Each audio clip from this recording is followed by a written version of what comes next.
morning po sa inyong lahat. Maaari po tayong tumayo. Ayan. Sabihin niyo po sa katabi niyo, maganda ka ngayong umaga. Ayan. Gwapo ka ngayong umaga. Ayan.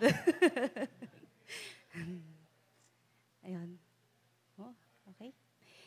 It is no accident that you are here today because God has set time for everything. And He made all things beautiful in His time. Kaya mapalad tayo na meron tayong kalayaan sa oras na sumamba. At alam natin ng ating pinaniniwalaan at pinagkakatiwalaang Diyos ay tapat. So no matter what is on our mind right now, let us ask the Holy Spirit to help us look unto God with faith and trust. Sabayan niyo po akong kantahin natin ang awit na ito mula sa ating puso.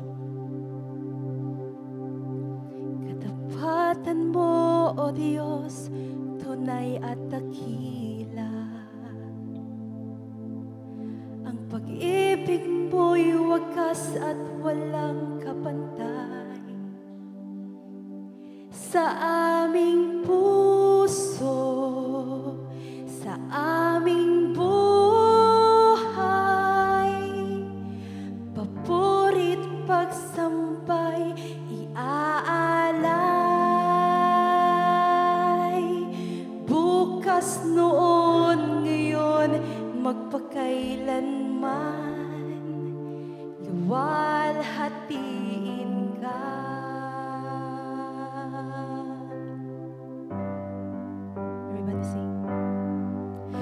Katapatan mo, O Diyos, tunay at dakila. Ang pag-ibig mo'y wagas at walang kapantay. Sa aming puso, sa aming buhay,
Panginoon, napakabuti niyo po sa amin. And through every season, whether good or bad, we know that you, God, are always with us. And we can hold on to you. We live to you, we live up to you, our concerns, our desires, and our praises. So we worship.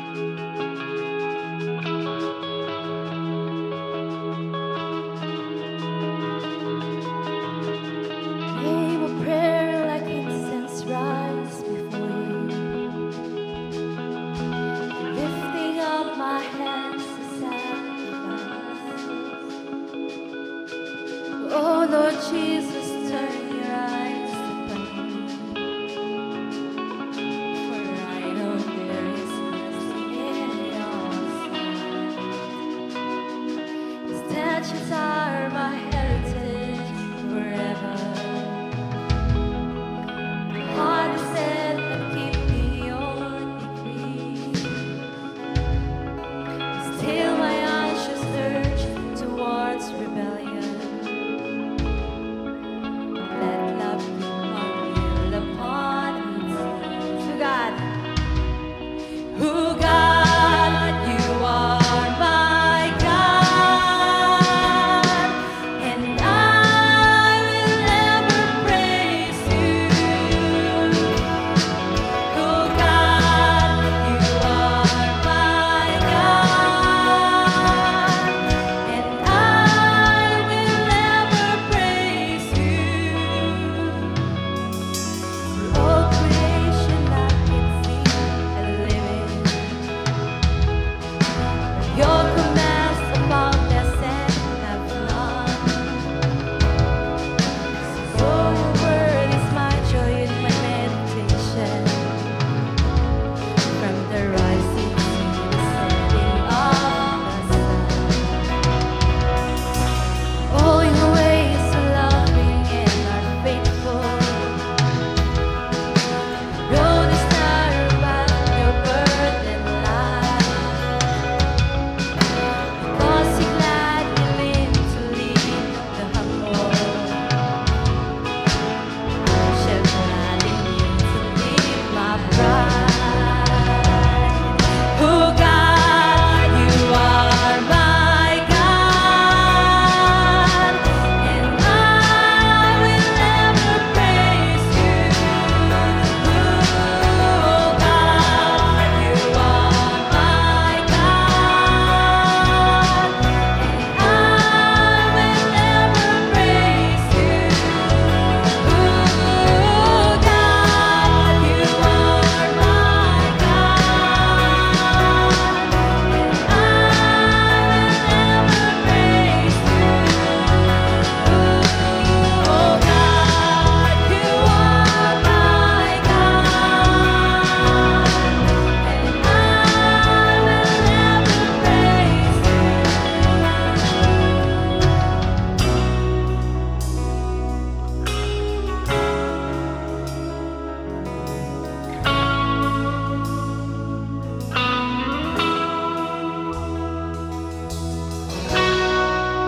Utter your praises to the Lord. Lift your hands unto Him. I ask everyone to lift up your hands. Reach out to God. He is speaking to you right now.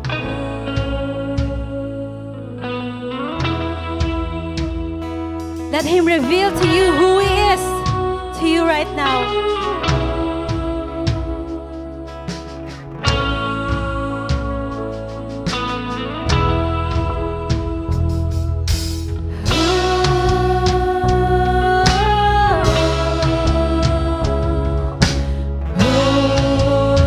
He is faithful. He is compassionate. His love never fails. He is glorious. He is holy.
delight in you. It's like a tree planted by the streams of waters, who yields in its seasons, whose leaf does not wither, and who prosper in all he does. How beautiful it is to trust in our Lord Jesus Christ and His Word. Amen. Because God showed mercy and love to His people. He is our Savior. He is our Redeemer. So we worship.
Jesus, we call out your name because we long for you. Oh God, you are my God. It is you I seek. For you my body yearns. For you my soul thirsts. So we sing. As the deer panted for the waters of my soul, longeth after thee. You alone are my heart's desire, and I long to worship thee. Samayan niyo po ako. As the deer panteth for the waters of my soul, longeth after thee.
Lord our God, we desire to dwell in your house all the days of our lives and behold the beauty in you alone. We worship you today. In Jesus' name, amen. To dwell in the presence of the Lord and to behold the beauty of his face alone. This is our desire as we continue to worship God through our family prayer. As we do this, I encourage you to pray with your families. And if you're not with your family, you can pray for them as well. If you can, I encourage you to hold each other as we put ourselves in the presence of our Heavenly Father. CCBC, let's pray. Heavenly Father, we come before you today as one family. Gathered in your presence, we thank you for the gift of life, for every chance we get to wake up, and for the privilege to be part of your family. We thank you for your goodness, mercy, and never-changing love. We know that without you, Lord, we cannot do anything. And so, right now, we lean into you. Lord, you are the vine and we are your branches. We pray that you would help us remain in you and that you would prune us where necessary. We understand that your pruning, though sometimes painful, is part of your loving process to make us more like you, Jesus. When this happens, give us strength, wisdom, and courage to cooperate with your work in our lives, knowing that you will not forsake us, Abba Father. I surrender all to thee, my blessed Savior. Revelation 1:8, I am the Alpha and the Omega, says the Lord, O God, who is and who was and who is to come, the Almighty. You alone are holy and righteous, the Alpha and the Omega, the King of kings and the Lord of lords. Your greatness is beyond understanding, and your love lasts forever. We praise you for a faithful, compassionate, and forgiving God. Thank you for your grace that supports us and your presence that never leaves us. Heavenly Father, we are your children, weak and broken, humbled by our sins. Lord, we confess that we have fallen short of your glory in our minds, in our words, and in our actions. We ask for your forgiveness, O Lord. We ask for the blood of your Son, Jesus, to cleanse us for all unrighteousness. Create in us pure hearts. Help us turn our backs from sin and look only towards you. Lord, we pray for every ministry within this church. Bless the leaders with discernment and humility, the servants with strength and joy, and the congregation with hearts eager to serve you. And we also lift to you our Haggai Mandate building project. Remind us, Lord, that you will not just rebuild the physical temple, but that you are working in us so we can be the temple. May all this be for your glory, Father. Lord, for those who are elderly, sick, or unable to join us today, we pray that you would renew their spirits and strengthen their bodies. Remind them of who you are and that you are always with them. Even in their times of hardship, may they feel the comfort of your love and the assurance that you are still with them, doing your work. Father, again, we thank you for the privilege of praying together. We pray for Pastor George as he delivers your message. May you grant him clarity, and may the Holy Spirit be with him. May the rest of us keep our hearts actively seeking to lift your name today. All these we ask. In Jesus' name we pray. Amen. Thank you very much, Emil. And at this time, we shall come together to worship the Lord by giving back His tithes and our offering. Giving is one of the best expression of our love for somebody or someone. In fact, even the love languages that we have has something to do with giving and not taking. So sabi nga po, you can give without loving, but you cannot love without giving. And let me just share with you one time. Meron po tayo ministry dito, tinatawag natin counting team, no? And they're the ones assigned to count our tithes and offering after the services. And meron po tayong member na tuwing Sunday as we count these offerings that we have. And especially pag nakita niya yung mga nabibigay and all that, sabi niya, ang prayer niya palagi while we're there counting, prayer niya, Lord, i-bless mo ko, please, so that I can give so much more. And I said, what a beautiful prayer. Kasi tayo kuminsan, nagko-compute up to the last centavo ng tithes natin. Kung magkano ko, up to the last centavo, yan ang tithes ko. Sabi niya, Lord, bless mo ko that I give so much more than what I can give. And you see, sinasabi nga po natin that we don't give until we give until we're relaxed to giving, but we have to give until it feels good. Then and only then can we say that we truly are giving from our hearts when we feel good about it. So marami po tayong opportunities of giving. Of course, our tithes and offerings are there to support the operations of the church. We have the Haggai Mandate para po sa God willing, pag-pray po natin. A lot of things are happening. Last night, we had a meeting on some important things that we need to work on, approvals para po sa pag-submit natin ng building permit application. Then of course, andyan din po yung opportunity natin to support our missionaries through our Susan Pagcos Missions Fund. And I hope that you don't feel ang dami-dami naman. But ask the Lord to bless you. From your heart, bless the Lord, bless you so that you can give so much more. And let that be our prayer. Let's come before the Lord in prayer. Dear Lord, thank you so much because everything that we have is a blessing from you. Bless us, Lord, so that we have a heart that will be filled with praise and thanksgiving, that to give comes as a joyful work that we do. Not an act of generosity, but an act, Lord, of love and worship before you. And we pray, dear Father, for those of us who have some specific needs right now. We pray, dear Lord, that you would speak to them, minister to them in a very miraculous way, Lord, that you have promised in the book of Malachi, that you would open the windows of heaven and pour out your blessings upon them. And we pray, Lord, that you would meet all their needs according to riches in glory, so that they too, Lord, out of the abundance and overflow of what they have, and so much more, they will be able to give out of their love for you. So we ask now, Lord, that you bless these tithes and offerings that we're about to give. Bless the families here, and bless our church, that we'll be faithful stewards of these resources, that we'll use it properly, Lord, for the glory, for your glory, and for the building of your kingdom.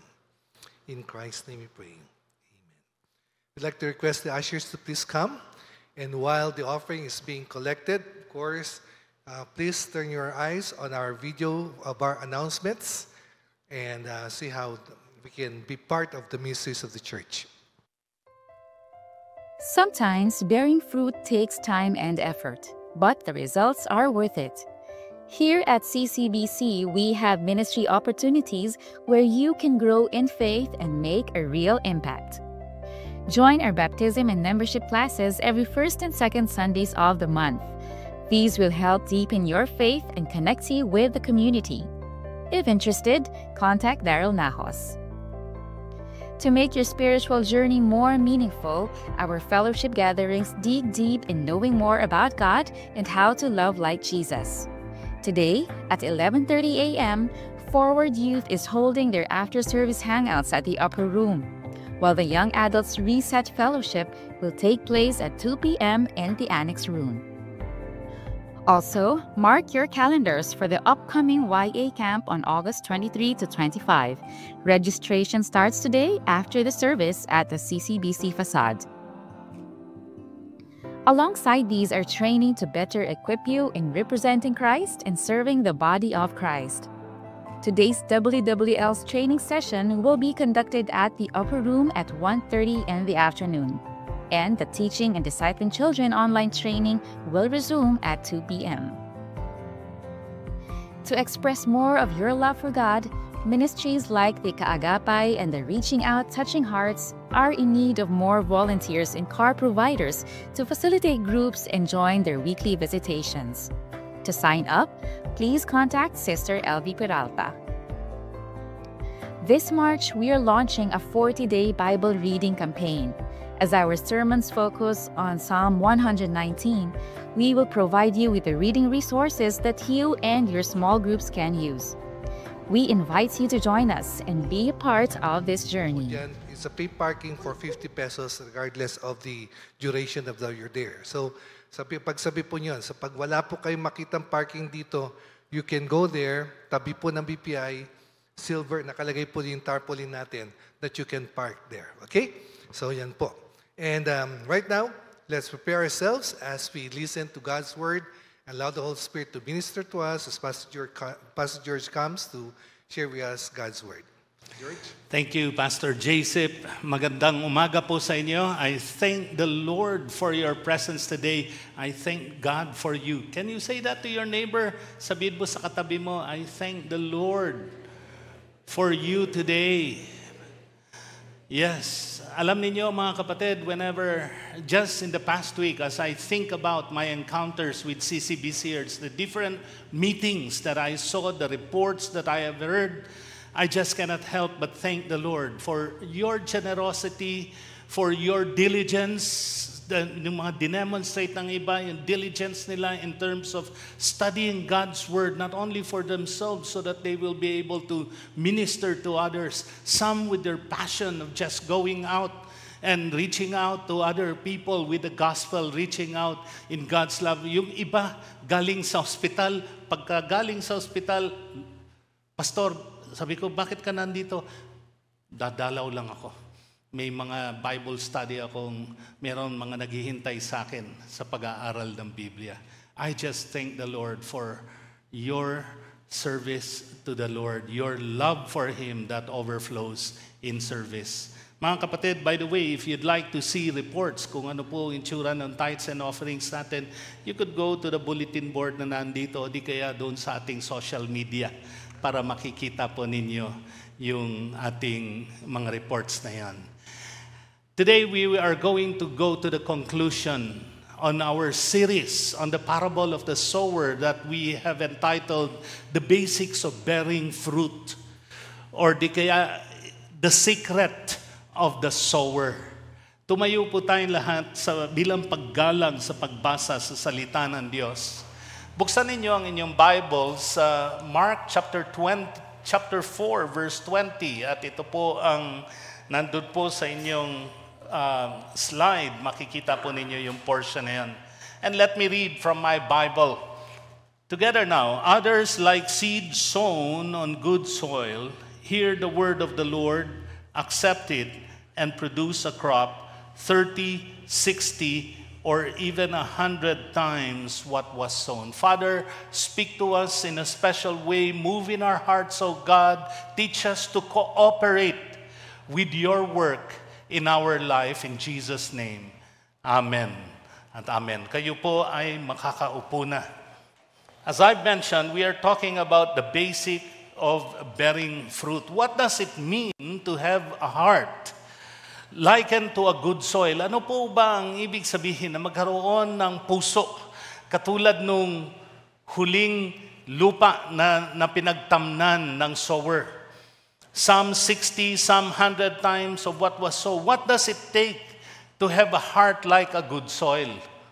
Bago po nating tingnan ang mga bagay na ito, balikan po muna natin yung kwento for the sake of others and just a review in our mind. Meron pong isang popular parable na binigay ng Panginoon. Ano ba yung parable? Parable is an earthly story with a heavenly truth. And ano po ba yung story na to? Sabi ng Lord, meron daw isang magsasaka na naghasik ng mga butil ng buto. Sabog tanim ang tawag po ng ating mga magsasakang ganon. At ginawa niya sa kanyang pagsahasik, ang iba sa mga butil ay napunta doon sa mga daanan ng tao.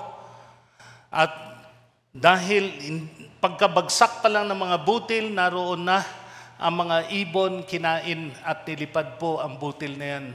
Hindi pa man din ito umuugat. At sabi ng Panginoon, ito raw ay simbolo ng mga puso ng mga tao na naging tigang na para sa kanyang salita. At nandun din si Satanas na inaagaw ang salita ng Diyos para hindi mag-ugat sa buhay ng tao. At ang mga ibang butil daw ay napunta sa mga lugar na ang lupa ay mababaw dahil puno ito ng bato, mabatong lupa. Nagkaugat ang buto at dahil sa kababawan ng ugat dito, nang sumikat ang araw, uminit, agad na natuyo ang halaman. Katulad daw ito ng mga taong tumanggap ng salita ng Diyos na may kagalakan sa kanilang puso. At sa simula, tuwan-tuwa sila, pero nang dumating ang pagsubok sa kanilang buhay, nang dumating ang kahirapan sa kanilang buhay, para alang-alang sa pananampalataya nila sa Panginoong Hesus, bumigay po sila, bumalik sila sa dati. Yung pangatlong butil po ay natapon po at nahulog po sa lupa na maraming dawagan, damo at saka mga tinik. Nag-ugat, yung buto, tumubo ang halaman, pero nasakal. Sana mamumunga na yung halaman, pero nasakal yung halaman. Bakit? Napakadaming damo. Napakadaming tinik. Katulad daw ito ng mga taong nalulong sa katuwaan at kasiyahan na ibinibigay ng mundo. Nalimutan na nila yung kapayapaan at kagalakan na nagmumula sa Ebanghelyo. At dahil doon, naligaw din po sila ng landas. At ang pang-apat na pinaghulugan ng buto ay yung lugar na kung saan mataba yung lupa.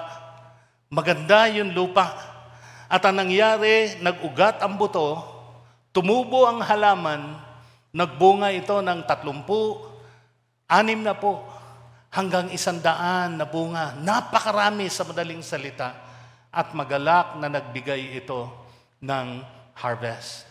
Ito po ngayon ang ating tatalakayin.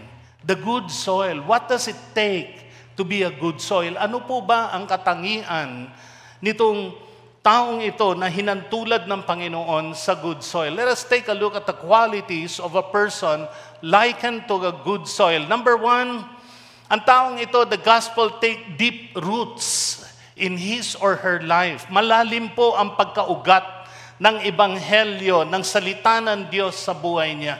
Yun po ang taong ito. Katulad na nabanggit ni Pastor Philip last week, kung narito po kayo, ang parable na ito ay tungkol po sa pag-uugat ng ebanghelyo, sa pag-uugat ng salita ng Diyos sa ating buhay. At sabi niya, paglago natin sa ating buhay, nakadepende po yan sa lalim ng pag-ugat ng salita ng Diyos sa buhay natin. Tanungin natin ang sarili natin, mga kapatid, nag-uugat ba sa iyo ang salita ng Diyos?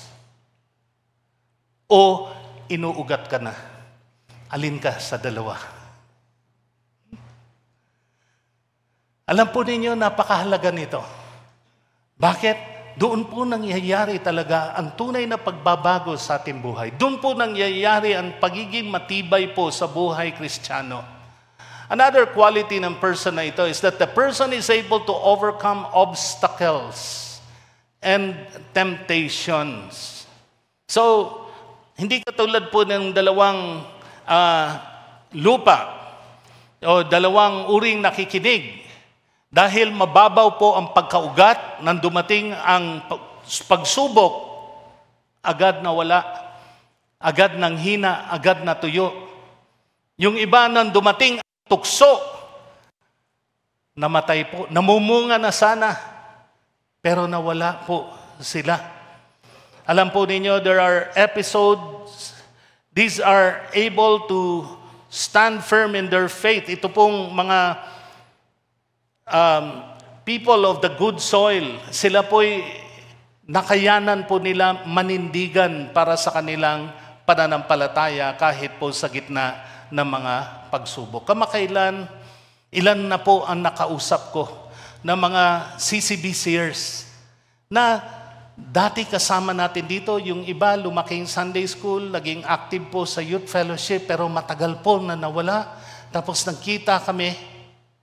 And then, kapag kinakausap ko, tinatanong ko, binabalikan ko, kung tinitignan, hinahanap ko, kung nandun pa yung ugat ng ebanghelyo. Sa pananalita ng mga taong ito, ang pakiramdam ko, parang nalimutan na. Parang nawala na. Parang nalusaw yung ugat. Maring tatanungin mo sa akin, Pastor, nawawala ba ang salvation? Hindi naman nawawala ang salvation. Pero ganun kuminsan na nangyayari sa mga taong ito. Para bagang nawala. Parang hindi ba sila na born again? Mga kapatid, huwag po natin pahintulutan na mangyari ito. Alam po ninyo, ang isang tatak ng malalim ang pagkaugat, these people have become overcomers.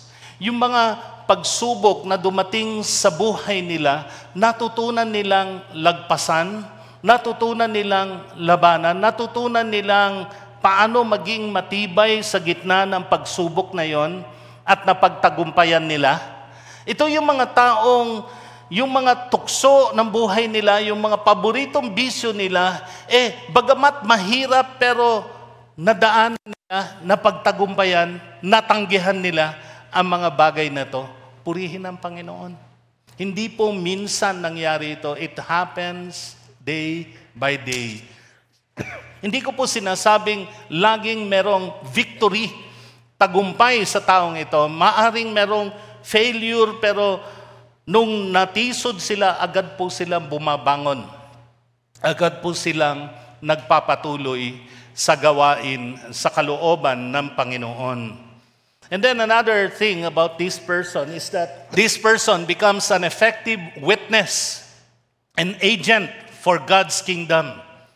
Yung buhay niya ay ebidensya po ng kabutihan at karamihan po at kalawakan ng pagbibiyaya at awa ng Panginoon. At alam po ninyo, itong taong ito ay parang nagiging Christ magnet. Ang mga tao po na nasa paligid niya nakikilala si Kristo dahil sa patotoo niya.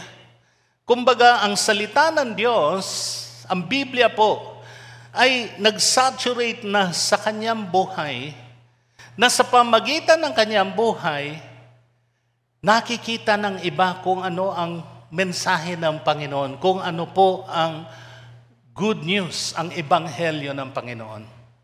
Matagal na po akong pastor. Sa katunayan, nag-attend po ako ng alumni homecoming namin noong high school kahapon. Unang-una napansin ko, pagdating ko dun, sabi ko, hindi na ako pupunta sa mga homecoming. Bakit? Puro matatanda na nandun. Ayoko na. Pangalawa, nung tinatawag yung mga, kung ilan batch, kung ilan taong ka nang graduate ng high school, ang tagal bago natawag yung taon namin. 45 years na pala kami. Anyway, ito naman po ang napansin ko. In terms of growing old, in terms of being an effective witness, nakita ko po, to the people who are able to live Christ-like lives, agad nakikilala sa kanilang buhay, I am born again yan. Ito, tagasunod ni Kristo. Ito, matinong taong ito. Matagal na po akong pastor. Marami na po akong funerals na napagdaanan. Dito po sa CCBC, halos linggo-linggo po na ginagawa namin ni Pastor Joseph at ni Pastor Botian.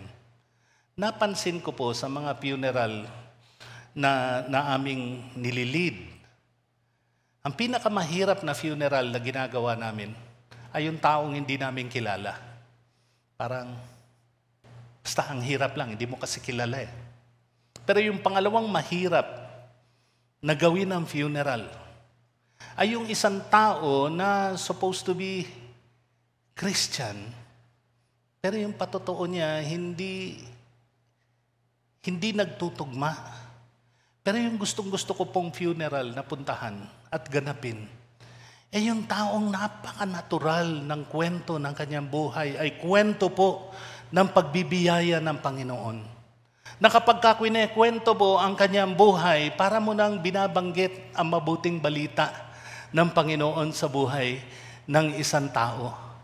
And as a result, napakaluwag ng paghahayag ng salita ng Diyos, and even in their death, kahit na sa oras ng kanilang kamatayan, kahit na sa oras ng kanilang pagbuburol, ang mabuting balita ng Diyos ay naihahayag at mga tao po ay naaanyaya na kumilala rin sa Panginoon. Di ko po sinasabi, mga kapatid, na hintayin na ninyo na kayo'y maburol bago po mangyari yon. Kahit na buhay po kayo, kahit na sa panahon na ito, ang buhay po natin ay pwedeng maging Biblia po, pwedeng maging mabuting balita ng Panginoon para sa iba. Tanungin natin ang ating sarili. Nag-ugat ba sa puso at sa buhay natin ang salita ng Diyos?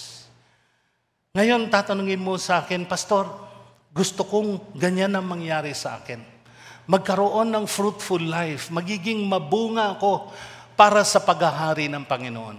Alam po ninyo yung pagiging mabunga, of course, gusto ng Panginoon na magiging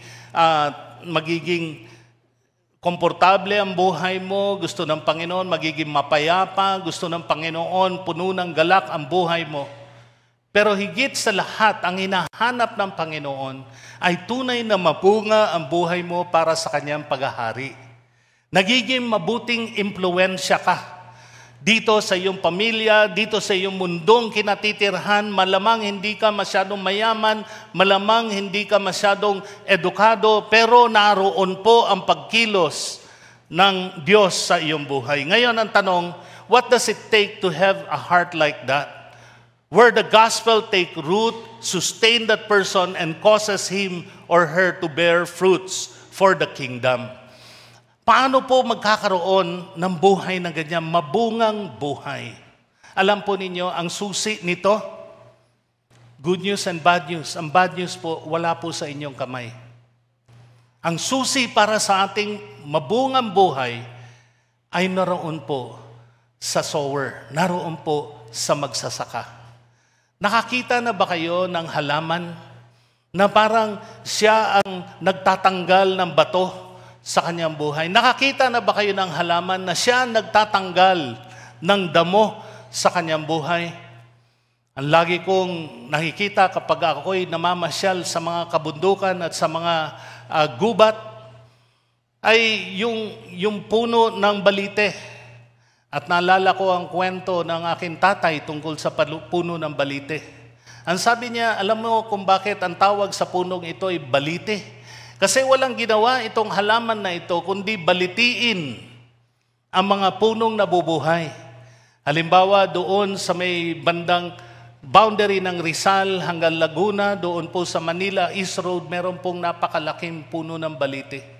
Kapag kami dumadaan doon ng bata, nakasakay sa owner, ituturo niya, ayan, ito na ang boundary ng Rizal at Laguna pag nakita mo ang balite niyan.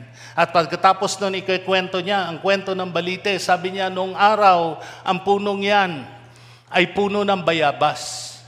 At ang balite ay tumubo na lang na maliit na baging. Hindi pinapansin ng bayabas. Alam po, ang bayabas, matigas na kahoy din po yan. Hindi po pinapansin ng bayabas itong maliit na puno na yan. Pero sabi niya, hanggang sa dumating ang panahon, nasakal ang balite, nasakal ang bayabas, ang nakikita na lang ay ang puno ng balite. Sana mga kapatid, hindi po ganyan ang mangyari po sa atin. Yung bayabas, wala siyang magawa doon sa baging ng balite. Nakatayo lang siya ng ganon hanggang uti-uti siyang pinapatay ng balite. Alam niyo, yung lolo ko, yung father ng aking tatay, meron po siyang tinatawag na kaingin, actually garden. Parang isang lupain yun na maraming mga puno. Dinala niya ako doon minsan at napakaganda. At lagi niyang ginagawa ito kapag yung mga puno na naitanim niya, nakita niya dumarating na ang mga puno ng balite, ay agad ilalabas niya ang kanyang gulok, ang kanyang itak. Tapos tatanggalin ang mga baging na yun, tatanggalin ang mga dawagan. Bakit? Siya po ang may-ari ng lupa. Siya po ang magsasaka doon. Siya po ang nangangalaga doon. Ano po ba sinasabi mo, Pastor? Ano ba ang pinupunto mo? Ito po yun, mga kapatid. Ang susi po ng mabungang buhay ay nanggagaling po sa nangangalaga sa atin, sa ating Diyos. Pansinin po ninyo itong John chapter 15, yung words ni Jesus dito. Sabi ni Jesus, I am the vine and my Father is what? The gardener. My Father is the farmer. My Father is the sower. Siya po yung nangangalaga ng garden. At sabi niya sa verse 8, this is to my Father's glory that you bear much fruit. Mga kapatid, tanungin natin ang ating sarili. Kapag ka ang magsasaka, naghasik ng buto, pag ang magsasaka po ay nangalaga ng isang lupain, nangalaga ng kanyang halamanan, ano po ba ang gusto niyang mangyari? Ano po ang layunin niya? Wala lang, wala kasi akong magawa. Naku po mga kapatid, sa atin ng mga nakaranas ng pagsasaka, napakahirap ng trabaho yon. Alam po ninyo, sa pagsasaka po, isa lamang po ang aim, isa lamang po ang layunin sa kanilang buhay kung bakit po sila nagsasaka. Ano yon? It is the harvest. Yung bunga ang hinihintay niya. Umaasa siya na meron siyang aanihin. Ganon po ang ating Ama. Nang tayo'y, ang buto ng Ebanghelyo ay hinahasik sa ating mga buhay, umaasa siya na meron siyang aanihin para sa kanyang paghahari. Pastor, ano naman yung tinatawag doon sa mga nangangalaga ng halaman pagkatapos hindi naman umaasa ng ani? Meron na po tayong word doon. Ang tawag doon, plantita. Hindi po magsasaka. But a farmer anticipates a harvest. And a farmer would do everything so that the harvest can happen. Ano po ang ginagawa ng farmer? Sige, balikan po natin. Ano po ba ang mga ginagawa ng farmer sa simula? Ito, nalaman ko kay kapatid na Harold, farmer pala siya dati. Ngayon, aircon technician at businessman na siya. Tapos yun pala ang kanyang background. Sabi niya sa akin, napakahirap na trabaho yung pagsasaka na yan. Ang una nilang ginagawa, inaayos muna yung lupa. Tinatanggal yung mga bato doon sa lupa. Inaararo ang lupa. They cultivate the soil. And then another thing na ginagawa nila doon sa lupa, they fertilize or they irrigate the land. Lalo na kapag ito'y wet farming. Titiyakin nila na ito'y merong tubig na makakarating doon sa lupa na yon. And then another thing the farmer does is that they prune the plants or inaalis yung mga damo habang tumutubo yung mga halaman na itinanim nila. And then of course, another thing the farmer does is that they will reap a harvest. Lahat po yun, hard work. Hard work. Pero nasa kamay po ng magsasaka yung bunga. Alam po ninyo, kapag kayo'y namasyal sa mga palayan, sa mga halamanan, alam mo yung halamanan na pinabayaan ng farmer, alam mo yung mga halamanan na inalagaan ng farmer. Alam po ninyo, ako po'y mahilig magpunta doon sa isang paborito kong lugar sa Valenzuela, yung may isang barangay doon na napakaraming ibon. Yung barangay na yon po ay dating mga fish pond. At mayroong mga ponds doon, mayroong kanya-kanya mga pag-aari. May mga ponds doon na buhay, napakaraming isda. Meron mga ponds doon na napabayaan. Gustong-gusto kong puntahan at tignan ng mga ibon doon. Alam niyo kung bakit? Dahil pinabayaan, darating ang mga ibon doon, tutuka ng mga malalaking bangus, tutuka ng malaking tilapia, at yun naman ang aking kukunan ng litrato. Nawawala po yung kanilang aanihin. Yun po sinasabi nito. So ang susi po ng good harvest, ng mabungang pamumuhay, ay naroon po sa kamay ng magsasaka. Tinuturo ng ating Panginoon ay ito, ang Diyos po ang ating gardener. Ano po ang ginagawa ng Diyos? Unang-una, it is God who cultivates the hearts. Ang sabi niya, sa Ezekiel chapter 36 verse 26, basahin natin na sabay-sabay, I will give you a new heart, and I will put a new spirit in you, and I will take out your stony and stubborn heart, and give you a tender, responsive heart. Mga kapatid, kahit ano po ang gawin ninyo sa buhay ng isang tao, pilitin mo, manipulahin mo, hindi nyo po mababago ang kanyang puso. Ang Diyos lamang po ang nakakapagbago ng puso. Aminin ko rin po sa inyo, kahit po ako'y pastor na matagal na, hindi ko po kayang baguhin ang inyong puso. Nandun po yan sa kamay ng Panginoon. Pero yan po ang promise ng Diyos. Mabatong puso, matigas ng puso, siya po ang nagko-cultivate nito. It is God who cultivates hearts. At isa pang bagay na ginagawa ng Diyos is this. God nurtures hearts. Siya po ang nagpapatubig nito. Siya po ang nagfe-fertilize nito. Katulad din po ng prophecy nito ni Ezekiel sa chapter 47, verse 1 and 12. This talks about the vision of the temple. The man brought me back to the entrance of the temple, and I saw water coming out from the threshold of the temple towards the east. And the water was coming down from under the south side of the temple, the south of the altar. And then sa verse 12, fruit trees of all kinds will grow on both banks of the river. Ano po pinakikita ng image na yan? God is the one who waters the plants, who waters the hearts. Nanggagaling po sa kanyang presensya ang tubig na makakapagbuhay sa atin. So when Jesus came, ano sabi niya sa kanyang mga disciples? I am the living water. If you receive me, you will never thirst again. It is the Lord who nurtures the hearts. It's the Lord who waters the hearts. And then another thing that God does, ang ginagawa ng Diyos bilang farmer, it is God who prunes the hearts. It is God who takes out the weeds. Tingnan ninyo yung perspective ni Apostle Paul. Dito pala sa nurturing, makikita natin dito, God also uses human agents. I planted the seed, Apollos watered it, but God has been making it grow.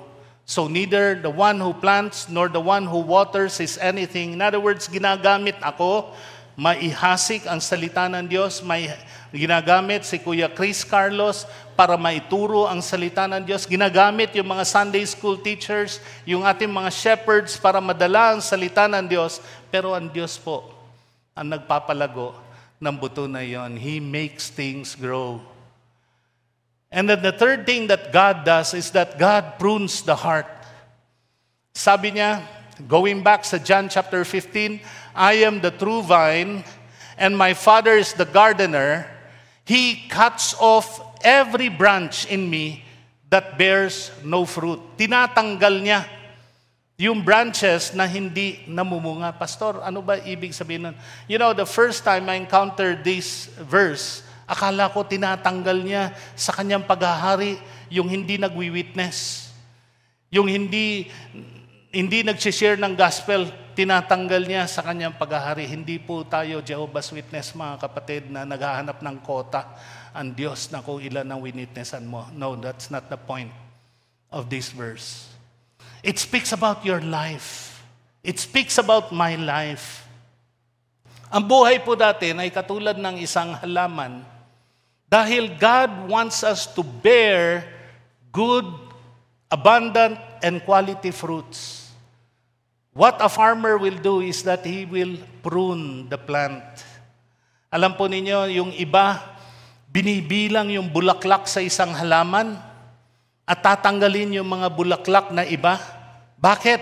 Kasi gusto niya maging export quality yung prutas. Halimbawa ay pakwan. Gusto niya tigpa 5 kilos yung pakwan niya.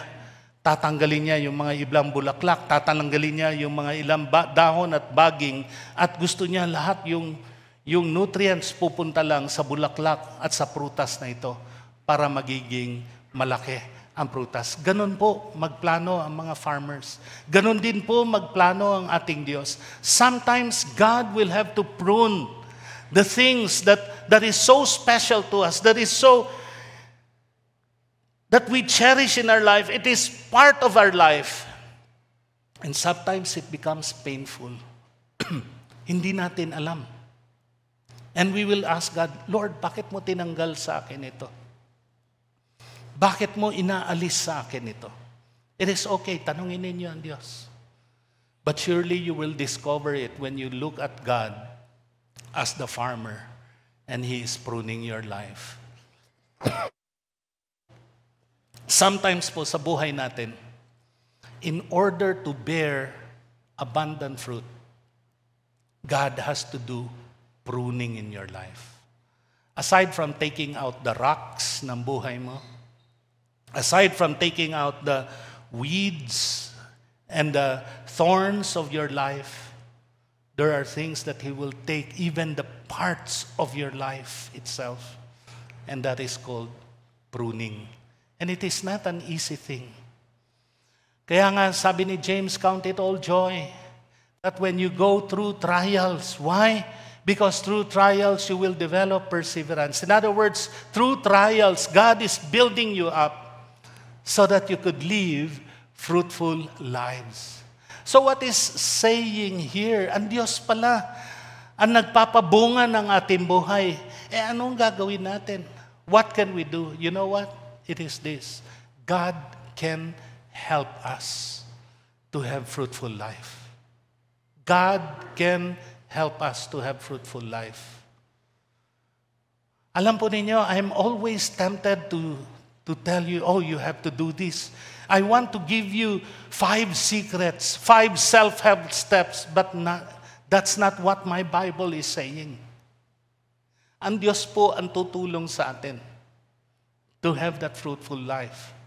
So how does it happen? The first thing is this: hunger, gutom para sa Diyos. Psalm 42 verse 11 goes this way, "Why are you downcast, O my soul? Why are you in turmoil within me? Put your hope in God." Ito po yung mga psalm of self-talk. Ano po itong psalm na ito? This is the kind of psalm that when David, the writer, is struggling in his heart concerning God, he talks to himself. Bakit ka nadidepress, o kaluluwa ko? Bakit, George, bakit ganyan na naman ikaw? Down na naman ang feeling mo. Umasa ka sa Diyos, magtiwala ka sa Panginoon. He talks to himself.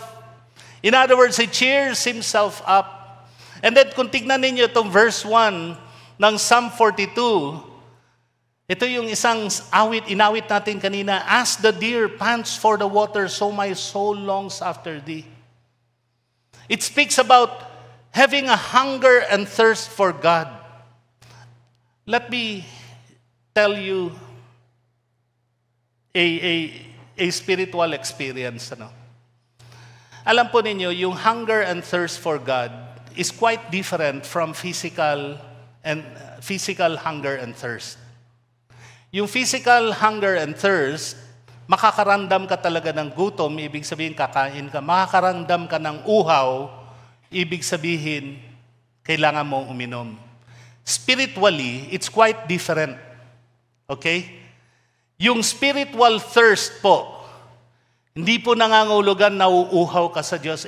Kung nauuhaw ka sa Diyos, parang gustong-gusto mong mag-worship na sa Kanya, okay na okay yun.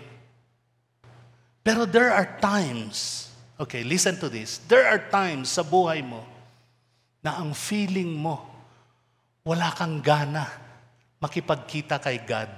Naranasan niyo na yan? Ako naranasan ko yan. Yung parang wala akong gana na magbukas ng Bible. Ano ba naman to? Bubukas na naman ako ng Bible. Magsesermon ako sa Sunday. Kailangan ko mag-aral. Yung ganon. Yung spiritual dryness. Yun po yung tunay na hunger and thirst. Tigang na ang puso mo para sa Panginoon. Kaya ang ginagawa ni David, diyan sa psalm na yan, he speaks to himself, he cheers himself. Bakit ka down, Kas? Bakit ka down ngayon?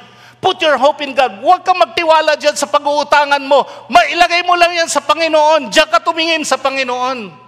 Huwag kang magtiwala dyan sa politika na yan. Diyan ka tumingin sa Panginoon. Put your hope in God. He scolds himself. At pagka wala na siyang gana mag-aral ng Bible, magbasa ng Bible, he speaks to himself. Ay, sana maging usa ako na uhaw para sa salita ng Diyos. He speaks to his soul. He moves himself to read the Bible. Hindi niya po hinahayaan yung pagkatigang ng kanyang puso. He acts on it by his will. Okay? Nakuha po ninyo yan, mga kapatid? So if you don't feel like doing it, ayoko na muna mag-church ngayon, hindi ko feel, you have to make it an act of the will. God is God and He is worthy of worship. Kahit hindi ko feel pipilitin ko yung sarili ko, bangon na ako. Kahit hindi ko feel, I will ask God, Lord, speak to me. Hindi ko feel talaga ngayon, I confess it, but speak to me, Lord. I open my word to you. That is hunger and thirst for righteousness. You need help. You need help. That's the time you need serious help. And that's the time you have to decide to yourself, act of a will. I will come to you, God. Number 2, endure hardship. Definitely, mga kapatid, when God speaks to us, when we face trials, and it is teaching us to stand for His will, to stand for what is right, and the pressure is so intense, at kung minsan parang hindi mo na kaya, you endure it. Just take your stand. Sinabi naman ng Bible, hindi naman tatagal yan. Look at eternity. There is definite victory. Kaya lang dun sa trials na yon, lalabas yung mga weakness mo. Diyan sa mga temptations na yan, lalabas na yung weakness mo. And then you come to the Lord. You ask Him to weed out yung mga weakness, yung mga rocks na yon. You confess those sins to God. You renounce it. Sabi nga ni John, the blood of Jesus purifies us from all sin. Perhaps, what is keeping you from doing God's will, meron kang unforgiveness, bitterness sa iyong heart, and you cannot forgive this person. And as a result, magiging hindrance yan sa growth mo. What do? You come to the Lord, Lord, purify my heart. I confess this bitterness. I confess, Lord, this unforgiving spirit in my heart. It is causing me not to grow. I confess it. And I receive forgiveness by the blood of Jesus. Grant me the strength, Lord, to forgive. I will forgive that person. Yung mga ganun ba? Tanyo. And then, ang sabi ng Panginoon, Jesus Christ loves us and has freed us from our sins by His blood. And take it by faith. You take your stand there on what Jesus can do with your life. To forgive you, to transform you, to help you move on. Letter L, what do? We learn from God. Learn from God. How is that? Again, we go back to the Bible. We read His Word. Basahin natin Psalm 119 verses 9 to 10. How can a young man keep his way pure? By guarding it according to your word. With my whole heart, I seek you. Let me not wander from your commandments. Ganyan sana yung maging discipline natin even if we don't feel it. We learn from God. We hear from God. We go to His Word. Lord, guide us. Kanina, kagabi, meron kaming board meeting. And one of the things I admire with the leadership of our board, it was a difficult decision that our board has to make. And then sabi po ng aming chairman, okay, we need to go back to God in prayer, seek His will, seek His word together. And I praise the Lord that we have that kind of leadership dito sa CCBC. Listen to the Lord. Learn from His guidance. Seek His will. And be willing to practice whatever God has said to you in your life. And finally, let me use the word ni Pastor Philip last week. You permit God. You allow God to work in your life. And this is the promise that the Lord has given us, that He who began a good work in you, He will be faithful to complete it. He will not abandon you midway. He will not let you just go. Sige na, bahala ka na sa buhay mo. No, mga kapatid.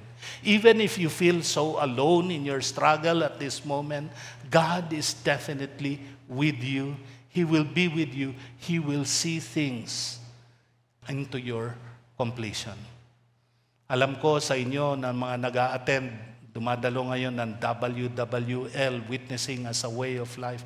Perhaps, dumarating na yung temptation sa inyong sarili. Napakahirap naman itong memory work na ito. Napakahirap naman itong pinasukan kong ito. You know what? God will see you through. You have to trust Him for that. God will see you through. He will make you an effective witness. You allow Him to equip you to make witnessing as your way of life.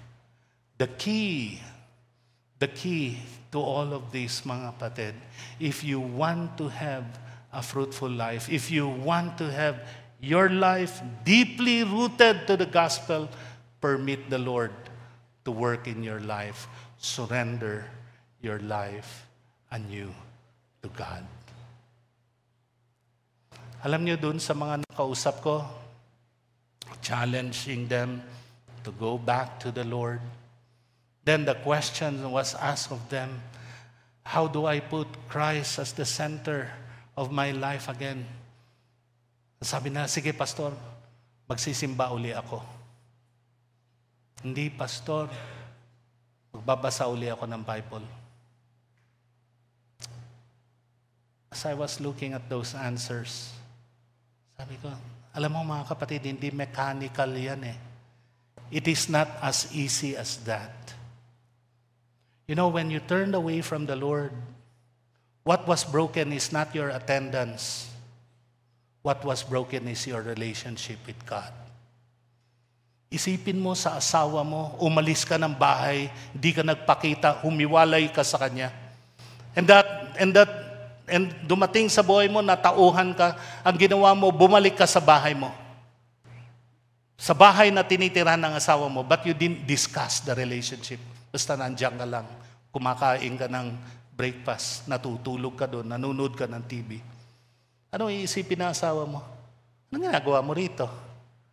You know, without even talking about the relationship. Ganun lang yun eh. Kung sinasabi mo, sige, babalik na ako, pakita ka lang dito sa church. That's not the issue. The issue is something in the heart. There was a broken relationship. It has to be mended. That is the relationship with the Lord. So we come back to Him in humility, by the blood of Jesus, confessing our sin, renouncing our sin, and acknowledging our weaknesses, coming for His mercy and for His grace, and asking God to fill us anew. Worship team, please come. We're going to sing this prayer song, As the Deer Pants for the Water. As we sing the song, I would like you to think about your heart. Kumusta? Is the gospel taking root? Umuugat ba sa iyo ang salita ng Diyos? Perhaps this is a time for us to surrender your heart to the Lord. Lord, ito po ang aking puso. Ito po ang aking buhay. I need your help. Cultivate my heart, O God. Irrigate my heart. Enliven my heart so that my life could bear fruit for you. Do that as we sing this prayer song together.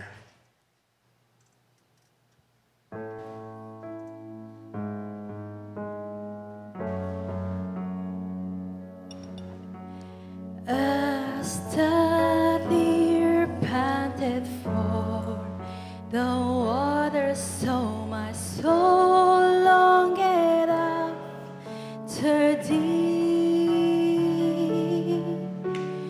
You alone are my heart's desire, and I long to worship thee. As the deer panted for the water, so my soul longed after thee. You alone are my heart's desire, and I long to worship thee.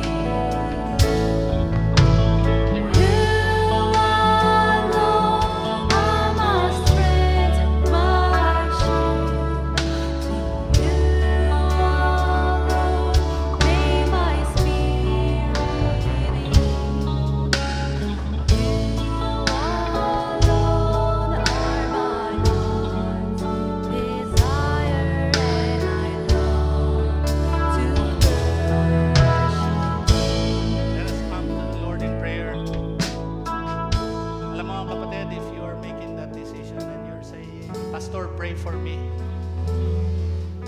I want to surrender my heart to the Lord. I want God to cultivate my heart. Please pray for me, Pastor. Raise your hand quietly. I'd like to pray for you. Yes, I see your hand. Kung sinasabi mo, Pastor, gusto kong ibalik ang buhay ko sa Panginoon. Gusto kong manumbalik sa Kanya at this moment. Just raise your hand quietly. Yes, I see your hand. I see your hand. Yes, if you're saying, Pastor, I need forgiveness. Gusto kong mapatawad ako sa aking mga pagkakasala ko, sa pagtalikod ko sa Kanya. Yes, raise your hand. Ito mo. Let me pray for you. Now quietly put down your hands. Let me pray for you. Father, nakikita po ninyo yung puso. Mga puso, Panginoon, who are calling up to you, Lord, and wanted you to cultivate their hearts, Lord. At this point, they are permitting themselves, oh God, surrendering their hearts to you. Sinusuko nila ang kanilang sarili sa Panginoon sa inyo. Hinihiling namin, Panginoon, ang inyong pagpuspos ng inyong banal na Espiritu sa kanila. Hinihiling namin, O Diyos, na stir their hearts, O God, in such a way, Lord, that there will be genuine longing, genuine hungering, Lord, for you. And I pray, Father, that you will bring forgiveness by the blood of Jesus, by His death on the cross, O God. And whatever it is that is broken, Lord, in terms of their relationship with you, I pray, Father, that there will be restoration, reconciliation, Panginoon. Tulungan po ninyo yung mga nanunumbalik sa inyo, Panginoon. Tulungan ninyo, Panginoon, even as they go back from within their hearts, Lord, to you, to serve you, to honor you, Lord, with their life, to glorify their lives to you, Lord. Bless them, O God. Bless them with your peace. Bless them with your presence and with your love. And this I ask in the name of Jesus. Let us sing that song from our hearts again. Tumayo tayo lahat as the deer. As the deer Panted for the water, so my soul longed after thee. You alone are my heart's desire, and I long to worship thee. you alone.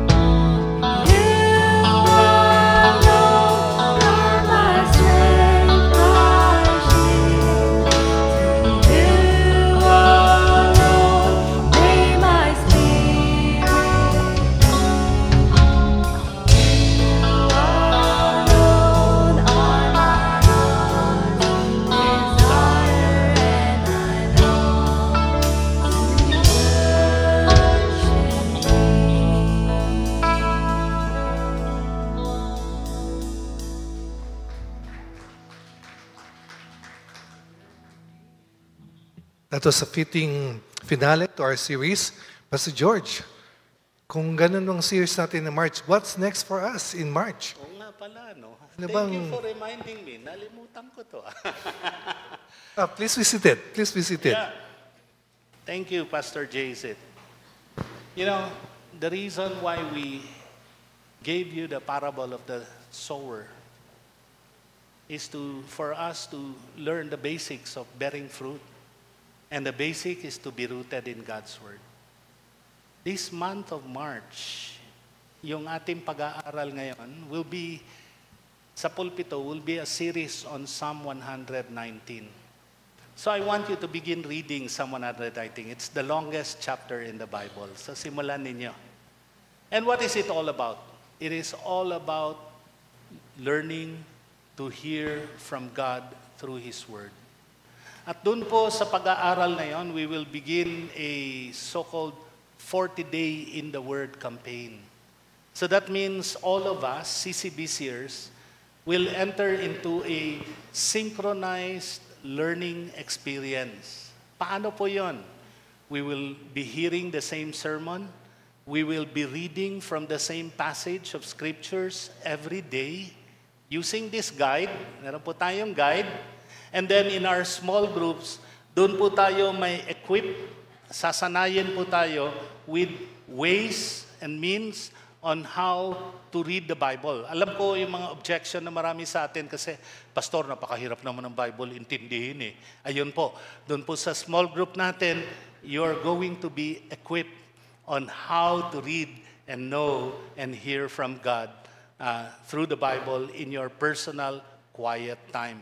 So, what is our aim in these 40 days? Ang aim natin, we're developing a habit of feeding and nurturing from God's Word.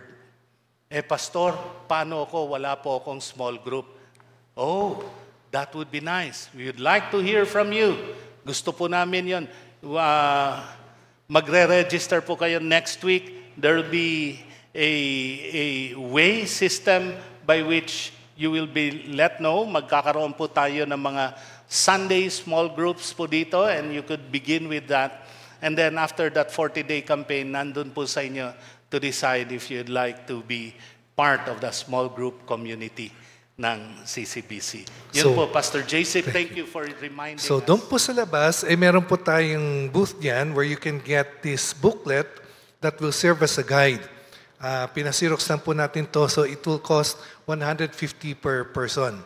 Now, we only have 50 at the moment, no? So if you need more, sabihin nyo lang.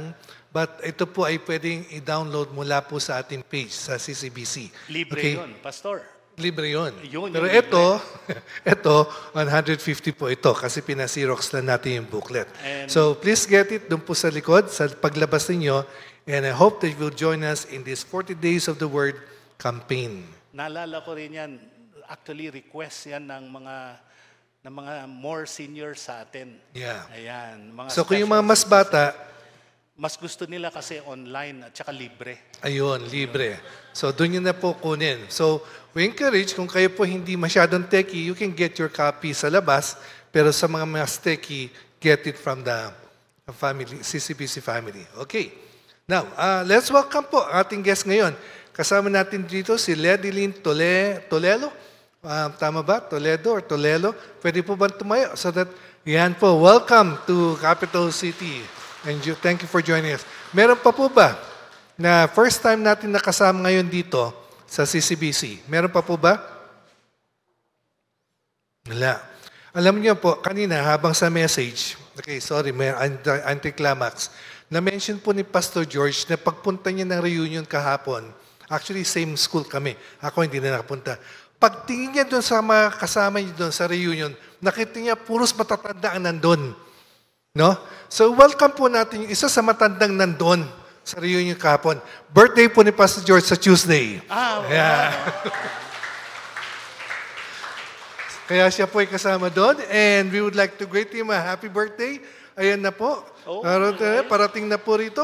Ang dahan-dahan lang, Richard, baka madapa ka dyan. Ayan. We'd like to greet you, Pastor George, a happy birthday. Ayan.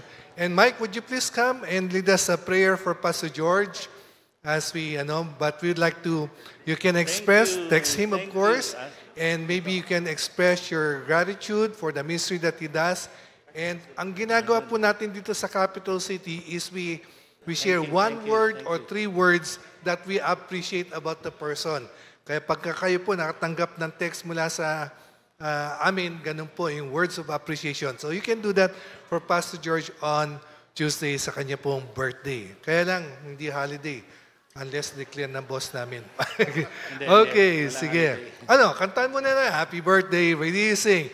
Happy birthday to you. Happy birthday to you. Happy birthday, happy birthday. Happy birthday to you.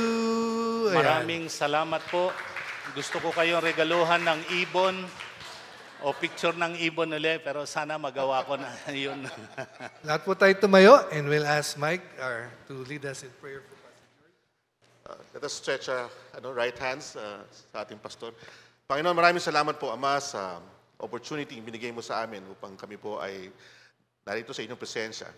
I'd like to ask you, Father, to just continue to bless our good pastor, Lord, Pastor George. Thank you, Father, for giving him wisdom and the strength, oh God, to lead our church. Thank you, God, for his life. Thank you, Lord, for His commitment. Thank you, Lord, for His passion. Thank you, God, for His love for everyone. Thank you, Lord, for allowing Him, Father, to spread your love to us. And thank you, God, that He continues to lead from His heart, O Lord.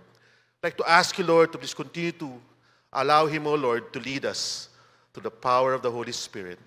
Thank you, Father, and this we pray in Jesus' name. Amen. Amen. Amen. Thank you. Thank you, Brother Mike. Thank you. Okay. Yun. Thank you. Okay, let's sing our benediction song. I want to Him who is able to keep you from falling and to make you stand in His presence, blameless and without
God bless you. Let's give each other a warm handshake, the Lord. Have a good and godly week. God bless you.